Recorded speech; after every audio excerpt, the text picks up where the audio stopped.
What's up, my people? Mikey Proto checking in. Check this out. Man does not know that the past can be changed. I'm reading this now.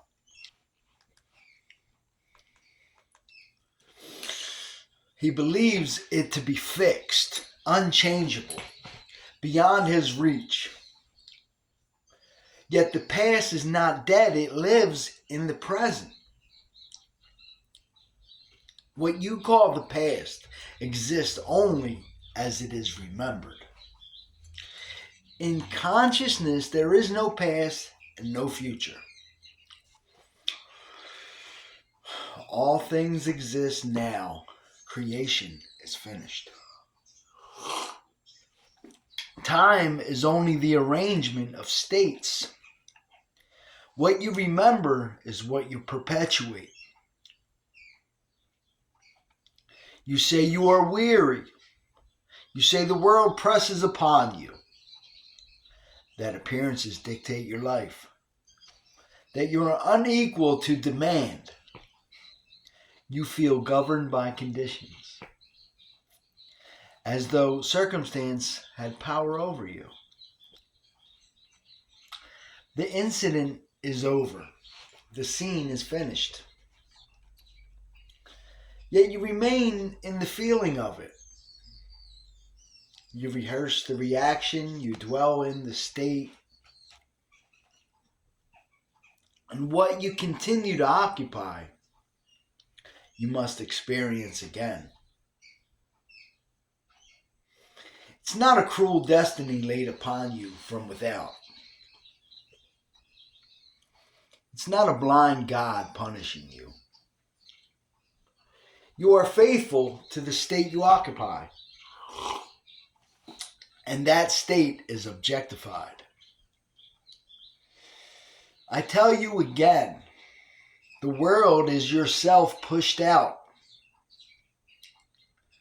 It is a mirror, perfect in its reflection. What you occupy, it reflects. What you accept as real, it externalizes. And that is why revision is necessary. Every event of the past must repeat itself, unless it is revised. Not because the outer world remembers it, but because you do. As a phonographer record once impressed, or a phonograph record once impressed, it will continue to play the same song until it is altered. So does man replay the same experiences because he preserves them in memory. Revision is not a denial of facts. It's not an attempt to pretend that something did not occur. Revision is the pruning shears of consciousness. The gardener does not curse the tree. He prunes it. He does not argue with the branches. He cuts them. You do not revise the facts. You revise your reaction to the facts. And when you revise, you assume a new feeling. An event gains all its meaning. From the feeling with which it is remembered, change the feeling and you can change the meaning. And when the meaning is changed, the event is no longer the same. Revision is not emotional excitement. You're not required to work yourself into feeling. The feeling required is the acceptance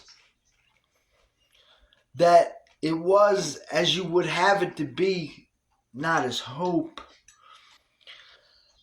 not as effort, but as fact. Excuse me. If an event is not revised, it will be repeated. For you meet yourself pushed out. To remember is to continue the past. To revise is to prune.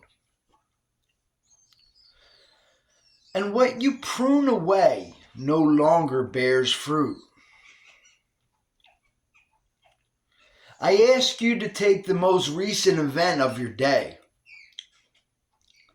that you did not like. Do not justify it. Do not condemn it. Simply see it as you wish it had been. Enter the scene. Hear the words as you would have heard them. Feel it as you would have felt it.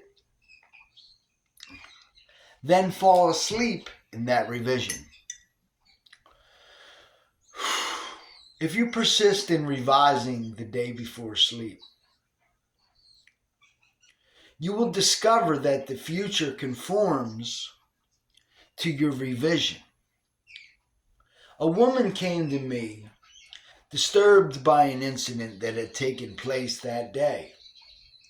Before she fell asleep, she revised the scene and imagined it as she wished it had been. In a short time, the very person involved conformed to her revision, without any knowledge of what she had done. Another told me that he revised the conversation, which had ended in disagreement. He rewrote the scene in imagination until it ended in harmony. The following day, the same person spoke the words he had heard inwardly the night before. The future is only the outpicturing of what you now consent to remember. Dare to assume that what you imagine is more real than what your senses have recorded. Test it. Do not take my word for it. You are not changing the past. You are changing the cause.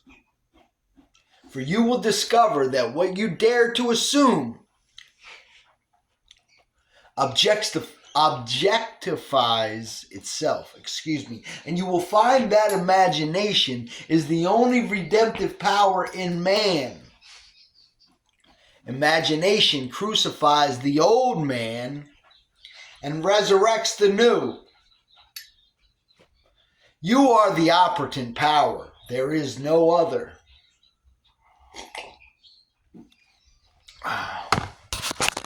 So, as I take this and make this video today, I've truly discovered that this interpretation that I've discovered of the Bible, that Jesus and his followers, people had a nickname for them. They were called the Way, the followers of the Way. It was a direction. It wasn't a religion. It wasn't Catholic, Christian, Methodist. It was a way of life. And I discovered that way of life starts between your ears. Golgotha, at the place of the skull. Every day, as I imagine myself to have $12 million in my bank account, the whole world reflects to me the impossibility of that. So I tell everybody now, because in the book of John, I tell everybody, it says, I tell you now, so that when it happens, you will believe. That's what the book of John says. And I'm telling you right now that I am a millionaire and I have a platform to preach from, and no one can break my heart or tear me down. You know, with this secret, with this power comes great responsibility. And the responsibility to break your own heart will come. Because if you believe that God has better things in store for you, he's got to tear from your life. When you take a seed and plant it, what happens to the seed in the ground? Did anyone ever stop to think about that? Why is he comparing our faith to a seed? Because the seed goes into the ground and it dies. And it splits in two. And from out of that death comes life. That is what we have to do. We have to die to our old man. Who is the old man? The one that was lacking. The Lord is my shepherd. I shall not lack anything. Every day as I assume myself to be something, the opposite of that shows up in my life. And it's been very difficult. This new interpretation of the Bible is so real that my life is changing from out from under me.